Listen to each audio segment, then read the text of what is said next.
Hi everybody. I wanted to talk about what's happening on Tuesday.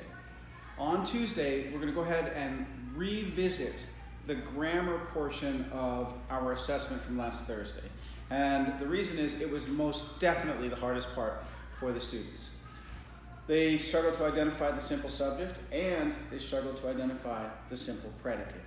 Now, the complete subject is who or what the sentence is about. But the simple subject has to be precise. And sometimes the actual subject is a less impressive word than you find in some of the prepositional phrases and other descriptive language that's around the subject. So it's confusing to kids. What's the most important thing? I've got this big impressive word over here, and I've also got this one that doesn't look like much. We have a sentence like that here. In France, some of the rural people are still living in earthen huts. Now, whether or not that's true, let's just notice that we have some impressive nouns here.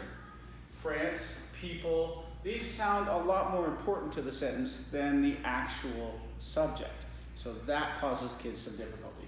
So I've told them what they need to do is to begin by eliminating descriptive phrases, eliminating prepositional phrases. We studied prepositions a little bit. Anything that a plane can do to a cloud. They show position in terms of ownership or space, sometimes time. So we've talked a little bit about them, but the concept's still a little bit gray. And so here are some. In France, that tells us where. So we're going to get rid of that. So we have to cross that out because of the word in, which is a preposition. So France is already immediately eliminated as our subject. Now we move on, some of the rural people. Now we have again, of. That's a preposition. It shows ownership. Of the rural people tells us more descriptive information about some. And this is the part that kids struggle with. Their instinct says France is more important or people is more important. But the truth is, the simple subject is some. All right? Now we move on to the predicate. And the other issue that we have with young grammarians is that they struggle with helping verbs. Okay? So we have are still living in earthen huts. We can eliminate another prepositional phrase just to keep ourselves out of trouble. Get rid of that. Get rid of that.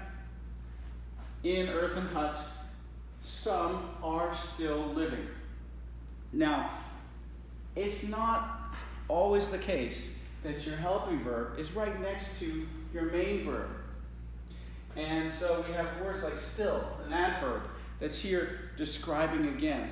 Still tells us when, but it's kind of this obscure thing. Kids wouldn't necessarily automatically get that. So they need the practice, right? So think about it this way. If you're telling you a time or describing in any way, then you have to get rid of it. And you always have to include your helping verb along with your main verb. So some are living. These together are our simple predicate. And what you should have is an arrow going from your subject to your simple predicate. That's what I asked the kids to do on the assessment. Just because sometimes the predicate comes after the subject and the arrow should be going the other way. Anyway, that's the issue. If you can find opportunities, sometimes maybe there's stuff on Khan Academy. I'm going to post some things that you can look at, but they just need the practice and our loving support. Thank you.